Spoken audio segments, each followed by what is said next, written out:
Get comfortable because this will not be a waste of time. Welcome to a talk that will change your life forever. You've seen death by PowerPoint before, but not like this. This is much, much worse. But if you pay attention, this talk will make you younger, more beautiful, more popular, and wealthier than you ever imagined. You'll be able to eat whatever you want and not gain a single pound. The Three Dirty Little Secrets of Failure is a life-altering, mind-blowing experience that will change the way you think about failure from now until the day you die. And because I said it in my epic, yet humorous voice, you are now in a state to pretty much accept anything we tell you. For now, sit back, relax, and enjoy The Three Dirty Little Secrets of Failure with Mark Botros. Hello and welcome to The Three Dirty Little Secrets of Failure. My name is Mark Botros. For those of you who want the bottom line up front, here you go. Dirty little secret number one is failure is a frame, not the whole movie. Dirty little secret number two is the road to success is paved with failure, among other things. And dirty little secret number three is you may not embrace failure, but the greats do. When I was younger, I always did well in school. I was always either a straight A student or close to it.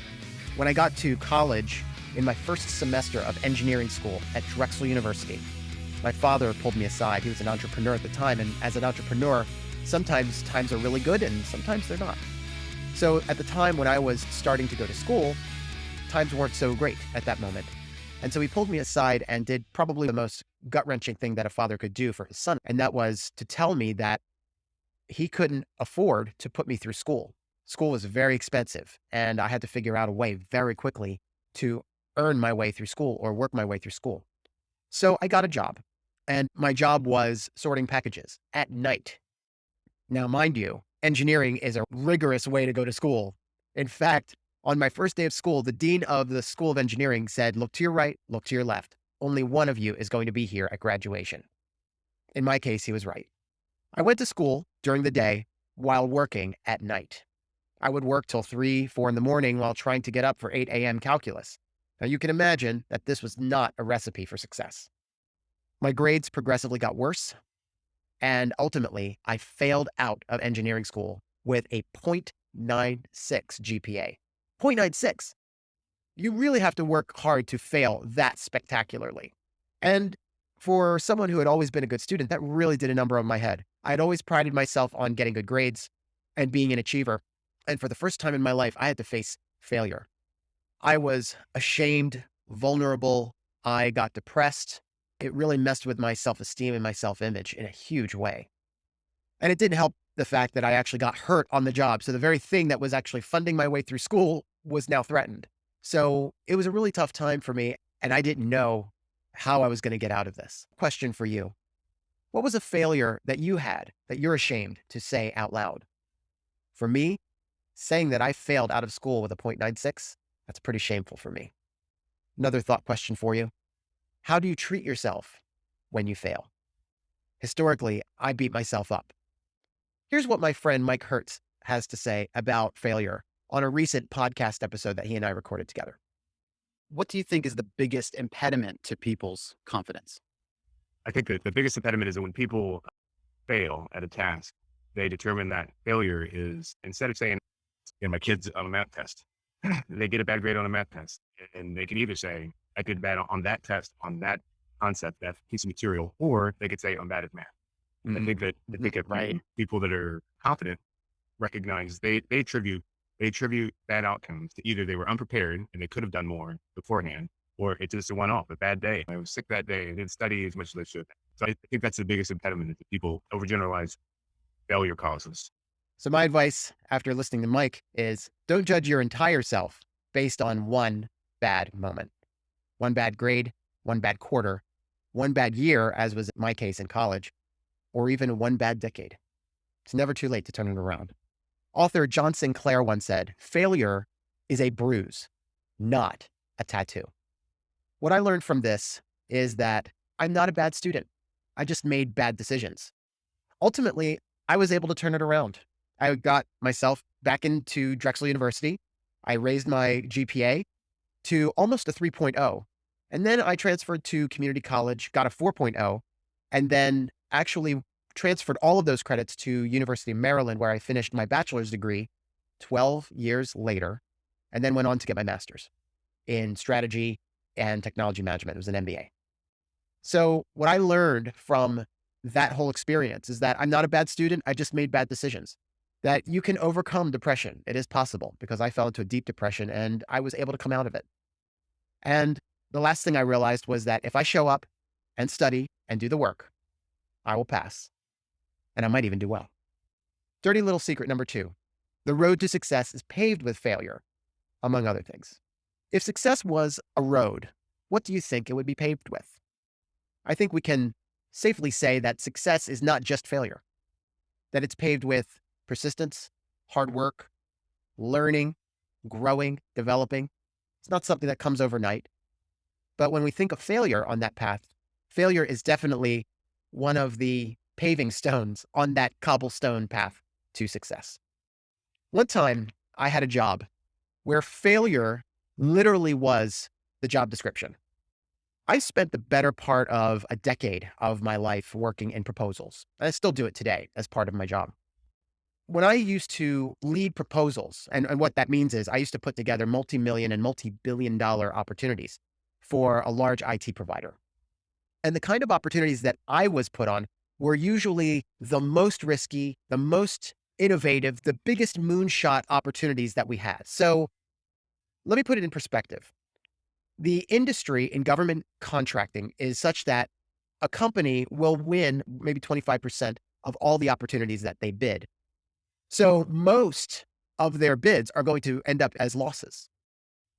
The opportunities that I was supporting were even more risky than that. So my chances of winning were something closer to maybe 5% or 10%. I would show up to work knowing that the outcome was probably 90 to 95% stacked against us. I was literally walking into a job where failure was the job description. Let me ask you this. How often do you feel afraid of failure? What is your relationship to fear? Do you think businesses embrace failure? Why or why not? I think that failure is something that companies and people don't aspire to. And I think the reason why is because failure can be expensive. It means that we expend resources on something that did not deliver a benefit that we might hope for. I think we as people don't aspire to fail because we fail to see the lessons that are in failure. We are goal-oriented and success-oriented. And anything that gets in the way of that, we tend to associate negative feelings with failure. So failure is not something I think we generally aspire to, but it's something that we need to learn to embrace. Yet, failure is inevitable, despite our best attempts to avoid it. How do we know that failure happens? Here's a great list. How about Yelp and Amazon reviews, customer service hotlines, help desks, call centers? Disney has its own guest relations department, warranties, money-back guarantees, and the Better Business Bureau. Failure happens. Failure is actually a statistical part of business today. In fact, they have all of this infrastructure to accommodate when failure happens.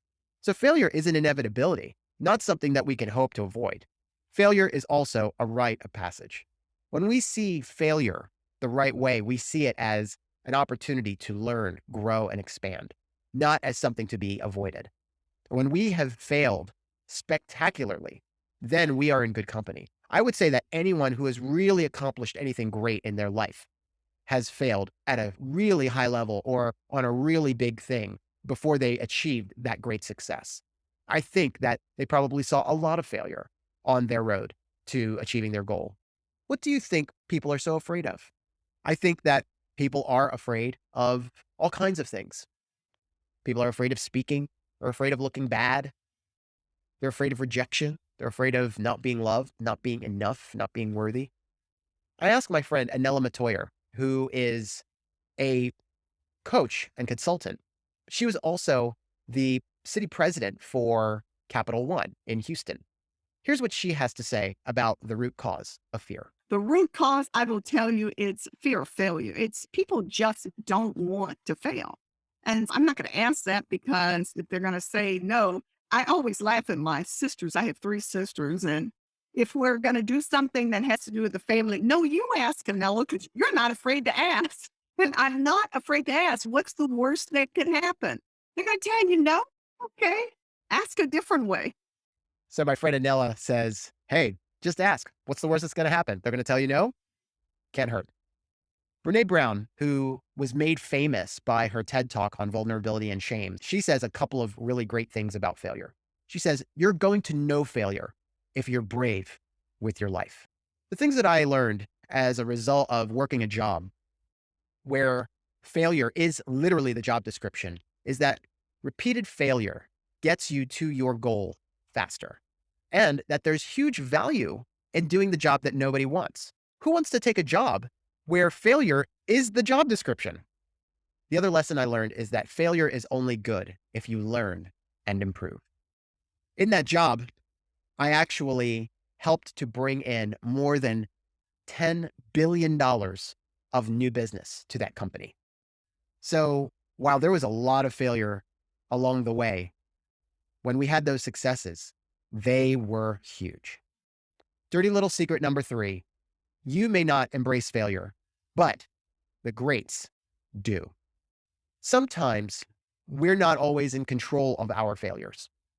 In 2020, March of 2020, I was laid off from my job. I was a senior manager with a company. We had done incredibly well on the contract that I had led. I led a team of about 25 people. It was about a $25 million contract. And when it ended actually right as the pandemic was taking off and right when the pandemic shutdowns were happening. We didn't really know how long this pandemic was going to last, how long we would need to be working from home, all of those things. So when our contract ended, March 31st, 2020, the company made the difficult decision to lay me off. Even though I did all the right things, played it safe, managed my risk, knew all the right people, but sometimes our failures are out of our control. We can do all the right things and still have the outcome that we don't want or expect. My friend Chris Pearmond is a celebrity wine mogul here in Virginia. He owns and is the managing director of 3 wineries here and actually helped to start nearly 20 wineries all across Virginia. And he abides by a rule called the 110-3 rule. The way he describes it is like this. You come up with 100 ideas. You throw 10 against the wall to see which ones will stick, and then 3 that you actually invest in and make happen. Think about the level of what we'll call failure or the level of elimination that happens. So that's 97 ideas out of 100 that get eliminated before landing on 3 ideas that actually get invested in. So those that accomplish great things actually experience a lot of what we would call failures. One of the most successful businessmen in US history is Walt Disney. Yet, one of the things that is little discussed in his life is what a struggle he had early on to launch his company. If we look at a timeline of his life, in 1921, he actually declared his first bankruptcy, first, meaning that there were others. In 1928, he released the successful Steamboat Willie cartoon that put him on the map. By 1937, he released Snow White, which put his studio on the map. But one of the things that people don't really talk about is that Snow White almost didn't happen. It was way over budget. It went way beyond the schedule that they anticipated, but it was such a critical success for Disney that they were able to go on and make Pinocchio, Fantasia, Bambi, Cinderella, and they even established Disneyland in 1955. In 1965, he established Walt Disney World and actually died a year into its construction. But by the end of his life, his accomplishments were simply remarkable. Here's just a sample of them.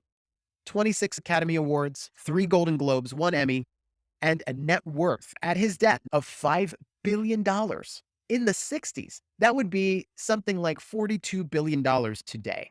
So by every measure, Walt Disney was an enormous success. But early on, he had plenty of opportunity to quit. And he had a lot of failure along the way before reaching this pinnacle of success. You can't talk about failure without talking about Thomas Edison. Over 1,000 patents, with 500 to 600 of them that he either didn't finish or were rejected. And you can see how many patents he had and what they were for, many of them for technologies that we still use today. He's considered by many to be the father of the modern era of technology. And he worked well into his 80s. Take that, retirement industry. He was credited with saying, "Our greatest weakness lies in giving up. The most certain way to succeed is always to try, just one more time." One time he was pressed by a reporter who said, "You've failed so many times. How do you deal with that failure?" He responded by saying, "I have not failed.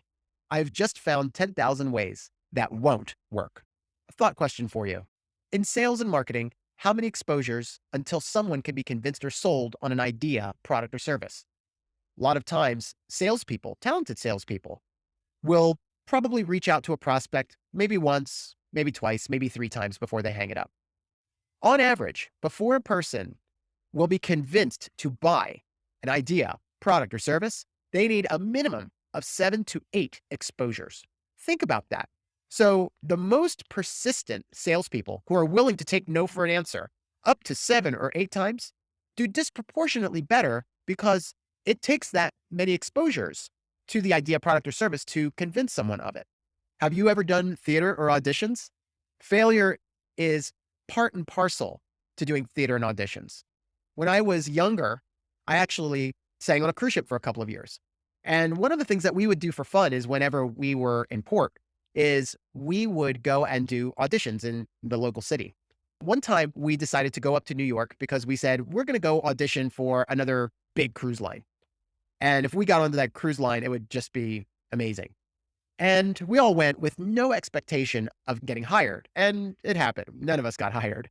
But if you are in theater, auditioning is part of your life. And you will do a lot more auditions before you get a viable part.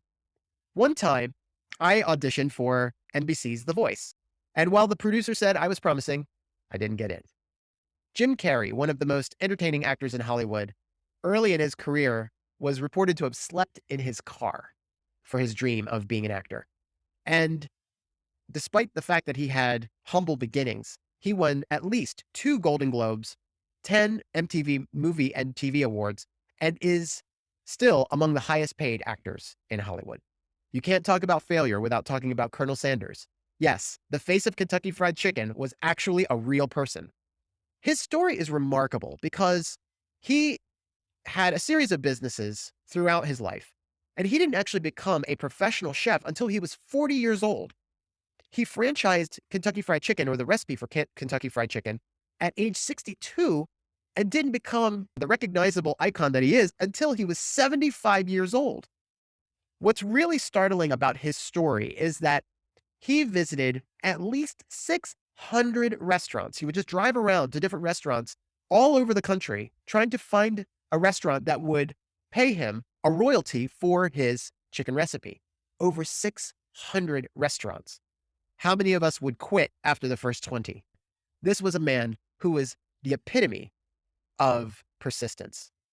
And it paid off. We need to see failure as part of the path. Like Colonel Sanders getting a rejection, he just simply moved on until he got a yes. And sometimes failure is like that.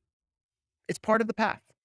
And every no that we get, every rejection that we get is simply a step closer to yes. Brené Brown says something else here about failure. She says, there is no innovation and creativity without failure, period. Some of the biggest companies out there are embracing failure. Coca-Cola, Amazon, and certainly Netflix. Coca-Cola several years ago experimented with something called New Coke. It's a new recipe that they decided to try. They put it out and it failed. It failed so badly, in fact, that they actually had to issue a public apology through a commercial where they then reintroduced Classic Coke along with New Coke. And they learned a dear lesson with New Coke, such that they didn't take any big risks for many years until the current CEO who took over Coke and said, we've become too risk averse since that time, and we need to make bigger bets and we need to take greater risks. Amazon, the behemoth that exploded over the last decade or so, and has been the saving grace of many during the pandemic, made a lot of really bold bets that failed, actually. Amazon had a host of failures. Askville, which is like Quora, WebPay, which is like PayPal or Venmo, and Endless, which was a high-end line that folded and eventually got folded into Amazon Fashion. So you can't really accomplish great things without figuring out what you're not good at. And these were things that just simply weren't successes for them. And at some point they said, we just have to cut them off. And they did, or they folded them into some other line that they had.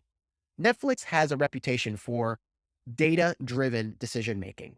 And one of the things that they've been saying recently is we at Netflix need a higher cancel rate. They've had so many critical successes and so many award-winning shows that they realized that they probably need a little bit more failure, actually. They said, we need to increase our cancel rate. So what they're doing now is they're looking at numbers even more critically to see about canceling more shows so that they can really invest in those shows that work. When you think about failure, you can't help but think about these iconic personalities. Oprah, P.T. Barnum, Dave Ramsey, MC Hammer. Abraham Lincoln failed so much, he literally failed his way to the presidency. And Willie Nelson, some more greats. Michael Jordan, George Foreman, Cyndi Lauper, Elton John, George Lucas. Did you know that Star Wars almost didn't happen? And you may recognize the author of this book, the Harry Potter series. Author Mel Robbins says, success is a numbers game. You're not going to win if you keep telling yourself to wait. The more often you choose courage, the more likely you'll succeed. Arguably one of the greatest athletes of our time, certainly one of the greatest basketball players of our time, is Michael Jordan. This is what he had to say about failure. I've missed more than 9,000 shots in my career. I've lost almost 300 games. 26 times I've been trusted to take a game-winning shot and missed. I've failed over and over again in my life, and that is why I succeed. Ray Kroc, the founder of the McDonald's franchise, by the end of his life, he had 7,500 stores, $8 billion in sales, and a personal fortune of $600 million, which would be the equivalent of $1.5 billion today. And over the course of his and his wife's life, they gave away pretty much their entire fortune to the tune of $2.7 billion to charity. This is what Ray Kroc had to say about failure. Now, I know what you're thinking. How the heck does a 52-year-old over-the-hill milkshake machine salesman build a fast food empire with 1,600 restaurants in 50 states, 5 foreign countries, with an annual revenue of in the neighborhood of $700 million? One word: persistence.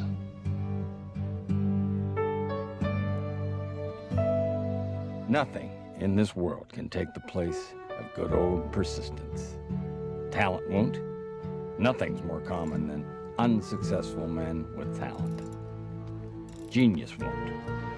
Unrecognized genius is practically a cliche. Education won't. Why, the world is full of educated fools. Persistence and determination alone are all powerful.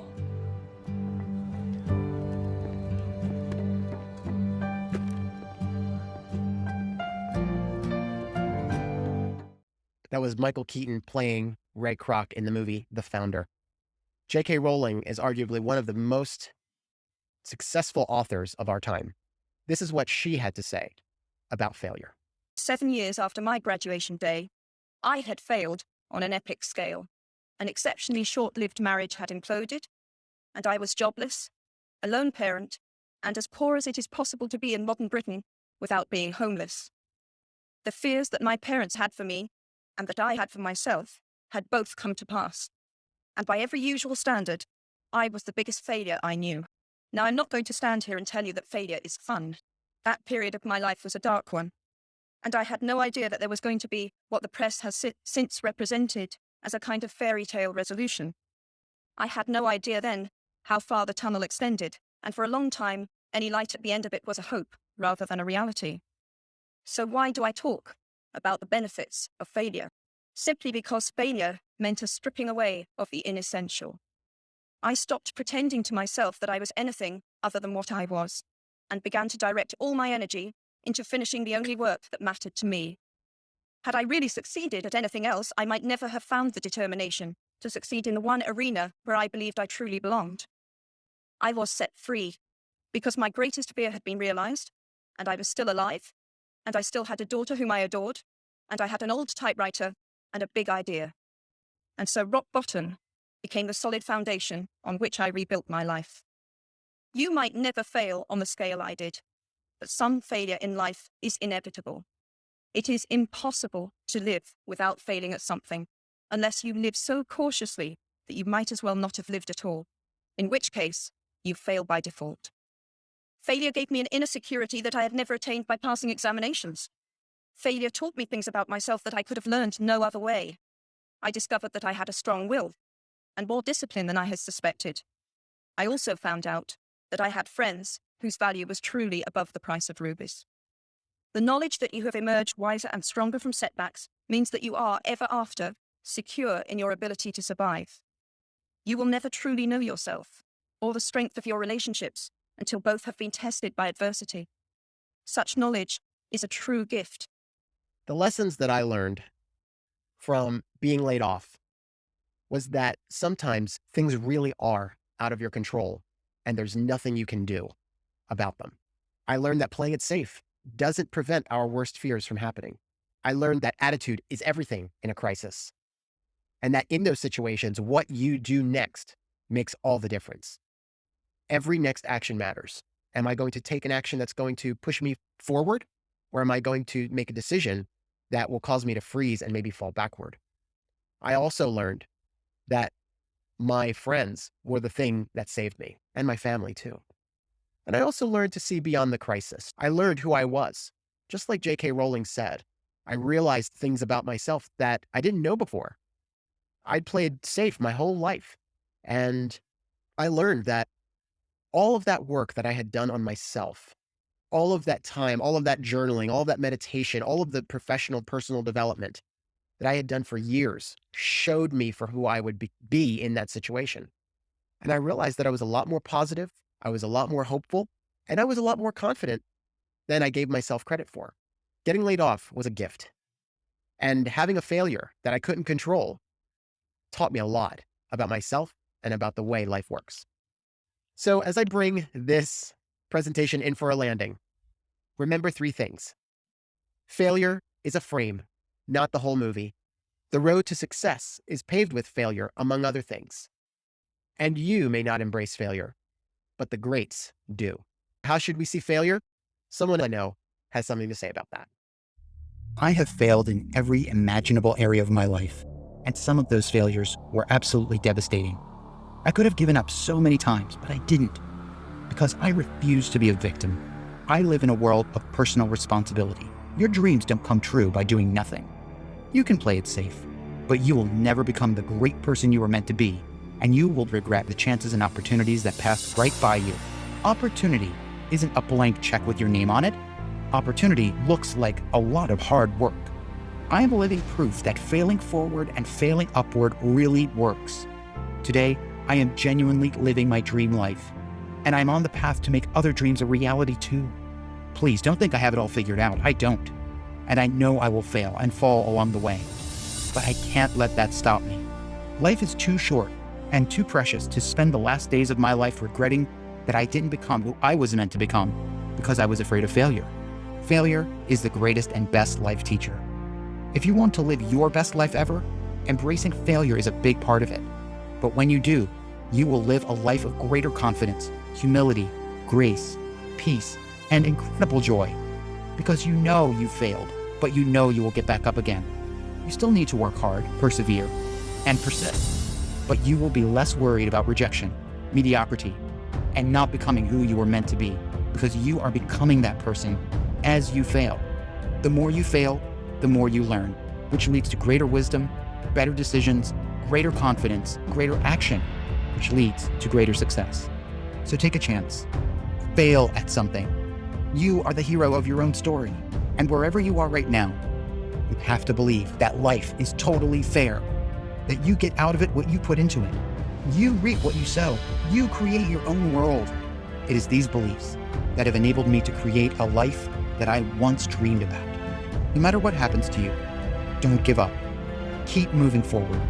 Know that along the way you will make mistakes and you will fail. But this is part of the journey. So how should we see failure? Embrace it.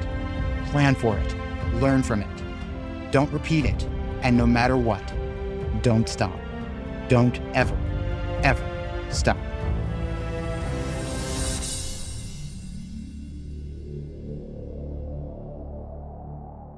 Thank you so much for watching this video. I would love to continue the conversation, so please feel free to join me on any of these platforms. Feel free to reach out to me. I would love to connect with you. And check out my podcast, the LifeWorks podcast, on YouTube and iTunes. Thank you so much.